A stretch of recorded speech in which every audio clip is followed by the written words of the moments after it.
She was only 18 years old, young, beautiful, blonde. But behind those innocent blue eyes lurked something far darker than anyone could have imagined. Judith Neelley wasn't the kind of girl you'd suspect of being a sadistic killer. She looked like someone's kid sister, the quiet girl in the back of the classroom. And maybe that's why her victims never saw her coming until it was too late. Judith's journey into darkness wasn't written in the stars. No, she carved her own path, one blood-stained footstep at a time. Some say she was a victim of circumstance, a puppet controlled by the man she called her husband. Others insist she was the mastermind, a wolf in sheep's clothing who relished the thrill of inflicting pain. But one thing is certain. By the time the world discovered who Judith Neelley really was, bodies had already begun to pile up. And the worst part? She was just getting started. Lisa Ann Millican was only 13 years old, a child full of life and curiosity, eager to explore the world. But on that fateful October day, she had no idea she was being watched, stalked, hunted. Lisa had run away from a youth shelter, looking for a moment of freedom. Instead, she found Judith. And Judith had been looking for someone just like her. Judith and her husband, Alvin Neelley, lured Lisa into their car with the promise of a warm meal and a place to stay. But as the doors locked behind her, the truth began to unravel. This was no act of kindness. This was a trap. Lisa was driven across state lines, taken to a seedy motel room where the horror truly began. The walls of that motel could never tell the full story of what happened behind closed doors, the unspeakable things she endured at the hands of Judith and Alvin. But one thing was clear. Judith wasn't just following orders. She was enjoying it. For 3 days, Lisa suffered unimaginable torment. And then, when Judith grew tired of her latest plaything, she decided it was time to dispose of her. But this wasn't going to be a simple execution. No, Judith had something much worse in mind. Lisa's last moments were filled with agony. Judith injected her with liquid drain cleaner, not once but 6 times. Each injection seared through her veins like fire. Lisa begged for her life. She cried for her mother.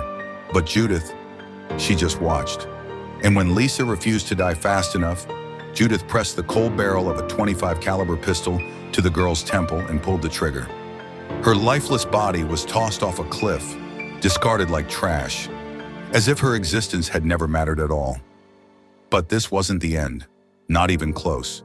Because Judith Neelley wasn't done yet, not by a long shot. They never suspected until it was too late. It began with the desperate cries of a young girl, her voice swallowed by the vast emptiness of the Alabama wilderness. The name Lisa would forever be etched in the darkness of this story, a name whispered in fear, lost to the night. No one knew, not yet, that they were dealing with a predator unlike any other. A woman who hid behind an innocent smile, a girl who played the victim but thrived on cruelty. Judith Neelley. To those who knew her, Judith was a troubled but seemingly harmless teenager. Born into chaos and raised in dysfunction, her life was a series of unfortunate events. But what turned this girl into a cold-blooded killer? Was she always a monster waiting to be unleashed, or did something or someone twist her into what she became? Judith's journey into darkness began at the tender age of 15 when she met the man who would fuel her madness, Alvin Neelley. He was older, controlling, and had an insatiable hunger for violence. Together, they would become one of the most feared killer couples in America. Their love was toxic, their crimes unspeakable, and their victims helpless. At 16, Judith married Alvin, a decision that would seal her fate and the fate of those who would cross their path. The two were inseparable, bound by an insidious desire for power and dominance. They started small: fraud, petty crimes, check forgery. But Judith wanted more. She wanted to taste control in its most primal form. Then came Lisa Ann Millican, a 13-year-old girl who had no idea she was being watched.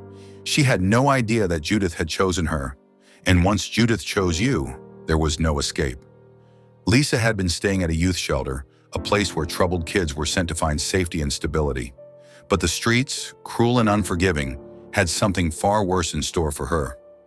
It was September 1982 when Judith and Alvin spotted her. A lonely girl, an easy target. Judith approached Lisa with the friendliness of a big sister, offering her a ride, a listening ear. Lisa, naive and desperate for kindness, accepted. She climbed into the car, oblivious to the fact that she had just made the biggest mistake of her short life. The ride started off casual, Judith and Alvin laughing, making her feel safe. But as they drove further into the wilderness, Lisa's heart began to pound. The laughter faded. The air grew thick with tension. And then Judith turned to Lisa with a smile that no longer held warmth. "We're going for a little adventure," she said. Lisa didn't know it yet, but this was a one-way trip. Lisa Ann Millican sat frozen in the backseat of the car, the smile on Judith's face now sending ice-cold fear down her spine. The road stretched endlessly ahead, winding deeper into the Alabama wilderness, farther from safety, farther from hope. Alvin turned up the radio, the static humming like a warning in Lisa's ears. She thought about asking where they were going, but something in Judith's eyes told her not to. Something told her that the truth was far more terrifying than silence. Then the car slowed. The trees loomed over them like silent witnesses, their twisted branches clawing at the sky. Alvin pulled off the road and put the car in park. The world outside was eerily still. Lisa's pulse pounded as Judith turned to face her. "Get out," she ordered, her voice calm, almost too calm. Lisa hesitated, her hands shaking as she reached for the door handle. Her mind screamed for her to run, to fight, to do anything but obey. But Judith's expression was unreadable, her intentions hidden beneath a mask of deceptive sweetness. As Lisa stepped out, her sneakers sinking into the soft earth, Alvin followed, his heavy boots crunching against the gravel. They were in the middle of nowhere. No houses, no lights, no witnesses. Lisa swallowed hard. "Where are we?" she finally managed to ask, her voice barely above a whisper. Judith tilted her head, smiling. "Just a little hideaway," she said. "Don't be scared." But Lisa was scared. She was terrified. Alvin grabbed her arm, tight, unyielding. Lisa flinched. "Let me go," she cried, trying to yank herself free. But Alvin's grip only tightened, his fingers digging into her skin. Judith watched, amused. Then with a slow, deliberate motion, she pulled out a syringe. Lisa's breath hitched. What is that?" Judith twirled the syringe between her fingers, her smile widening. "Just something to help you relax." Lisa's scream shattered the quiet of the forest, but there was no one around to hear it. No one except the two people who had no intention of letting her go. As the needle plunged into her arm, the world around Lisa blurred. Her legs weakened, her vision dimmed, and the last thing she saw was Judith's smile. Bright, cruel, victorious. Then everything went black. Lisa Millican was gone. Swallowed by the shadows of the motor lodge, her fate now lay in the hands of a woman who saw no value in mercy. Judith Neelley had tasted control, and it thrilled her, perhaps even more than it did Alvin. She was the one calling the shots, the one deciding who lived and who died. And for Lisa, there would be no escape. Lisa sat curled up in the corner of the room, the air thick with cigarette smoke and the stale scent of beer. Alvin was pacing, agitated, while Judith lounged on the bed, twirling a knife between her fingers as if it were an extension of her own hand. "We can't keep her here forever," Alvin muttered, rubbing his temples. Judith smirked. "Who said anything about forever?" Lisa's breath hitched. She didn't know what Judith meant, but she knew it wasn't good. There was something about the way she looked at her, like prey caught in a trap, a plaything to be discarded once the fun was over. Judith leaned forward, her voice soft but dripping with malice. "Do you know what happens to little girls who don't listen?" Lisa shook her head, silent tears rolling down her cheeks. She had learned quickly that begging only made things worse. But Judith wasn't looking for an answer. She already had one. Alvin turned away uncomfortable, pretending to busy himself with the motel room curtains. Maybe he didn't have the stomach for what Judith had planned. Maybe he did. Either way, it didn't matter. Judith was in control now. She pulled Lisa up by her arm and shoved her toward the bathroom. "Time to get cleaned up, sweetheart. We're going on a little trip." Lisa's heart pounded. A trip? Where? Why? She knew better than to ask. Judith was unpredictable. One wrong move, and she'd lash out without warning. The ride was long, silent. The road stretched on endlessly, winding deeper into the Alabama wilderness. Lisa's wrists were bound, her body stiff from the cold leather of the back seat. Judith occasionally glanced at her through the rearview mirror, a cruel smile playing at her lips. They finally stopped near the edge of Little River Canyon. It was late.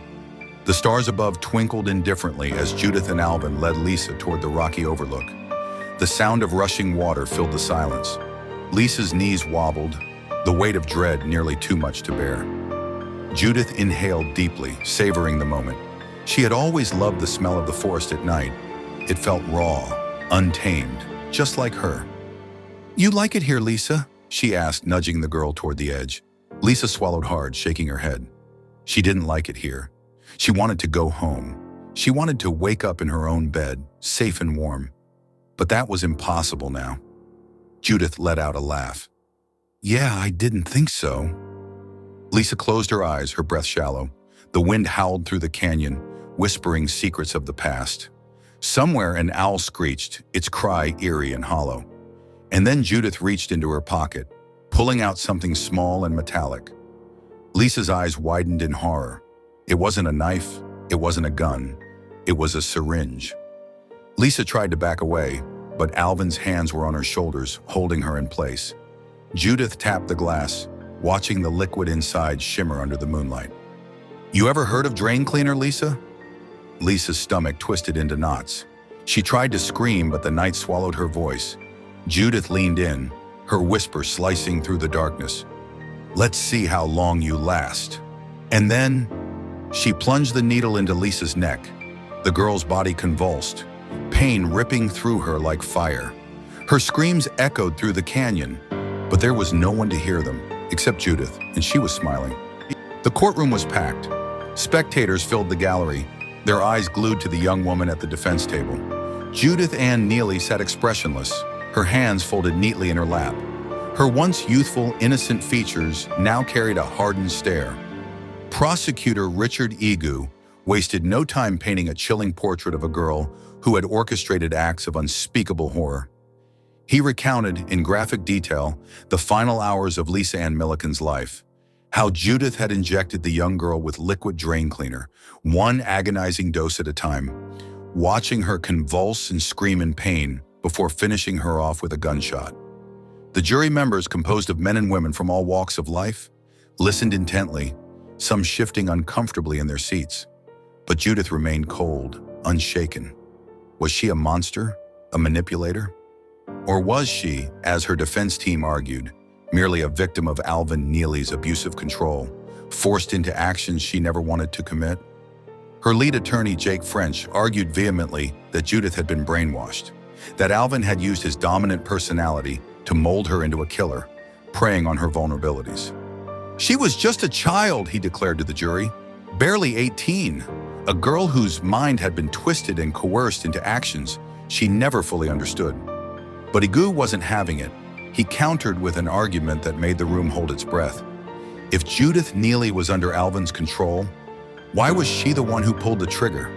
Why was she the one who tortured Lisa? Why was she the one who tried to kill John Hancock? Was Alvin even present at those moments? Or was this Judith acting on her own? Silence. Judith blinked slowly, her lips pressing together. The jury's eyes darted toward her, studying her, evaluating her.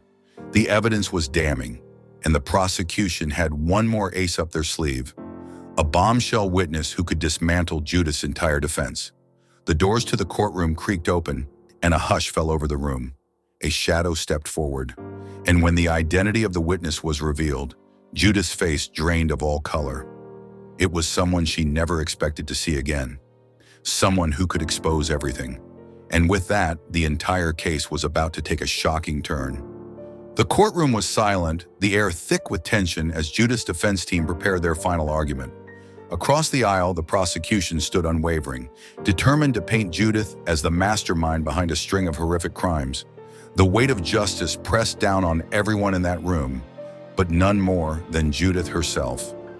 Despite the defense's attempts to portray her as a victim, Brainwashed, manipulated, and battered, the jury remained unmoved. The testimonies were damning, the evidence overwhelming. Lisa Millican had suffered an unthinkable fate, and the prosecution made sure no one forgot it. Her last moments, her cries for help, the sheer cruelty of the injection that had burned through her veins, it all played out in the jurors' minds like a never-ending nightmare. Then came the verdict. On March 21st, 1983, the jury delivered their decision: guilty. Judith Neelley was convicted of the kidnapping and murder of Lisa Millican, but the jury, perhaps swayed by her age, recommended a life sentence instead of death. Relief flickered across Judith's face, but it was short-lived. Judge Randall Cole had the final say, and he was not about to show mercy. He called Judith to stand before him. The courtroom held its breath as he spoke, his voice heavy with the weight of his decision. He acknowledged that Judith was young, but youth, he argued, did not excuse the heinous nature of her crimes. This was not an ordinary case. This was depravity beyond comprehension.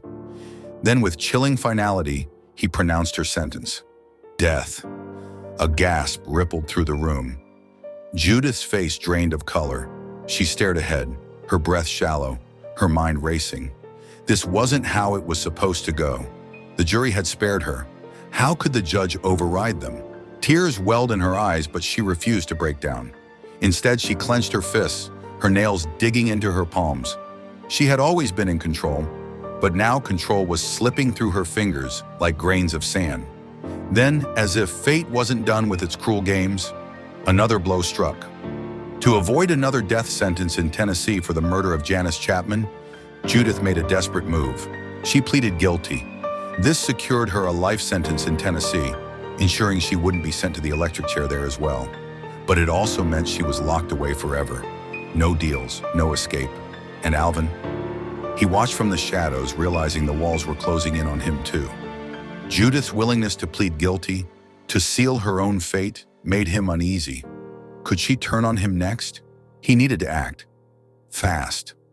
Then, in a shocking twist, Alvin did something no one expected. Something that would shake the case to its core. Alvin Neelley sat in his cell, his mind racing. Judith's conviction had sent a clear message. There would be no escape from justice. If he didn't act soon, he could face the same fate.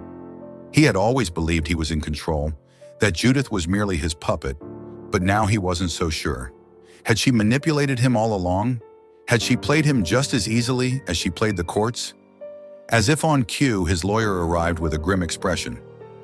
"Alvin, we need to talk," he said, sliding a stack of documents across the table. "Judith took a plea deal. You're running out of options." Alvin's stomach twisted. He could see the writing on the wall. Judith had secured herself a life sentence in Tennessee, but he was still facing a potential death sentence. There was only one way out: cooperation. And so, in a desperate bid to save himself, he struck a deal. He confessed. But Alvin Neelley didn't just admit to the crimes they were already charged with. He went further, claiming responsibility for more murders, ones that had never been solved. He painted Judith as the true mastermind, the driving force behind their violent spree.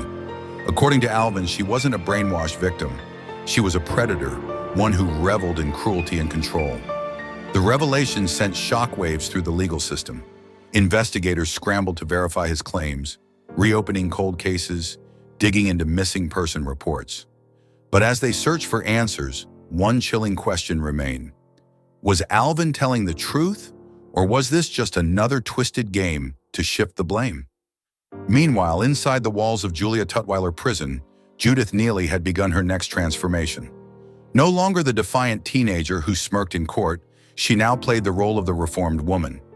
She studied the Bible, wrote letters to supporters, and insisted that she had found redemption. Some believed her, others were not so convinced.